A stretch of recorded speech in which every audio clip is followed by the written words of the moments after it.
I mowed the lawn, now I'm all sweaty. So, I'm back home. I've spent the last few weeks moving stuff between my old apartment, my new apartment, and my house back in my hometown, as well as trying to find a job in my hometown for the summer.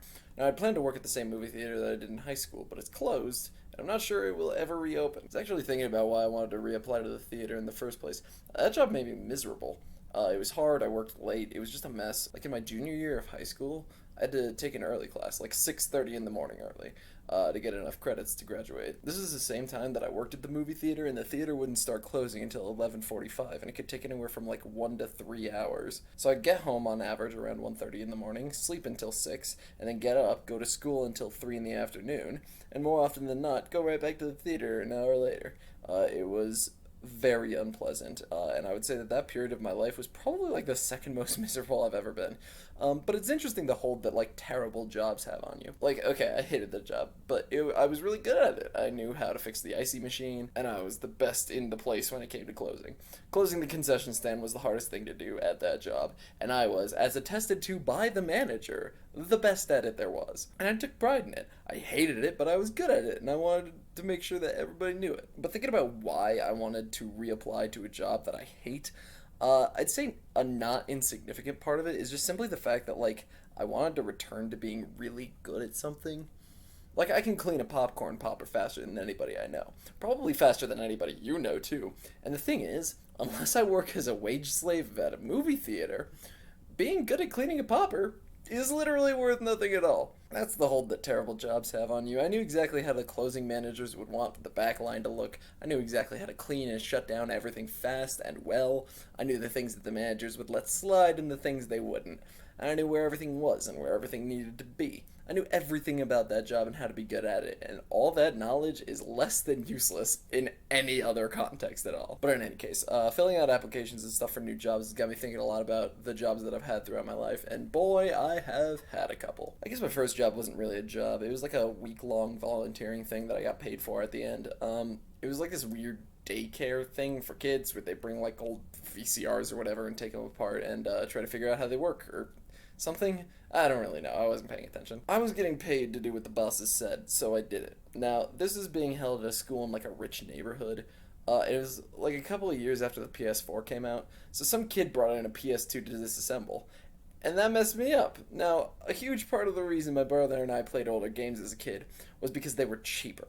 We had an Xbox 360, but new games for that thing could cost like $60. But an older game, those things were like $5 to $30 for the most part. And part of the fun was like the mystery. You know, with a modern AAA game, you mostly know what you're getting when you buy it. But with older games, you get the art on the cartridge, and that's it. So we'd go to the old games shop in our neighborhood, spend our weekly lunch money or whatever on a game, go plug it in, and see what we got. Now, every now and again, we'd find something really good, like a $5 or $10 hidden gem. And if not, well, you know, only lost a few bucks. We'd probably have better luck next time. So anyway, some kid brings a PS2 to take apart, and it's probably because his rich parents bought him a PS4. A funny thing is, at the end of the week, which marked the end of my job and the thing as a whole, I was told to take the trash out. So I cart all the garbage to the dumpster, start throwing stuff away, and there is the PS2. Totally unscathed. Now, the kids aren't coming back. The thing is over, like the program or whatever. Whatever kid brought this in didn't take it apart for some reason. I don't know why. The kid's not coming back. So now, I was supposed to throw the thing away. That was my objective, as given by my boss. But here's the thing. It looked fine to me, I guess. So I figure, if I don't take this thing home, it's getting thrown away. There's no guarantee that this thing even works, and there is no kid coming back to reclaim this thing. There's no place to put it where the boss won't throw it away. At the end of the day, it's mine or it's trash. So I take it home. I bought cables for it, controllers and memory cards. I plugged it all in, and it works pretty much perfectly. It makes like a weird noise that I don't think PS2s are supposed to make, but it runs well, and it plays the game, and it was free. So that is, I guess, the story of how I got my PlayStation 2.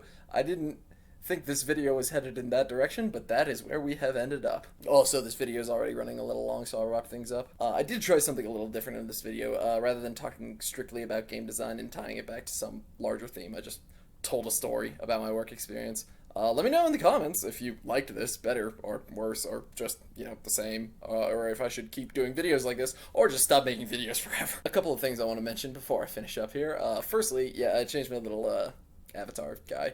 I made the old one way back in high school for a project that, get this, never got finished. It was meant to mimic the portraits from the old Castlevania games, I guess Symphony of the Night specifically, and I guess that art style is just something that I can't really escape from, because the new one kind of looks like that as well. But I changed it for a few reasons.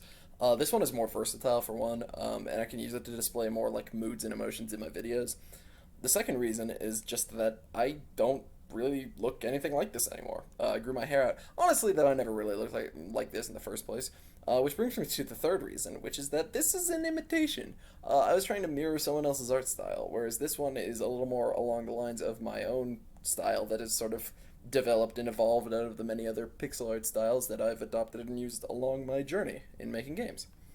So yeah, that's that. I'm probably not going to be uploading a lot of updates to the itch.io page because of spoilers. I don't want you to be able to explore the world in like partial versions, that would kind of ruin it.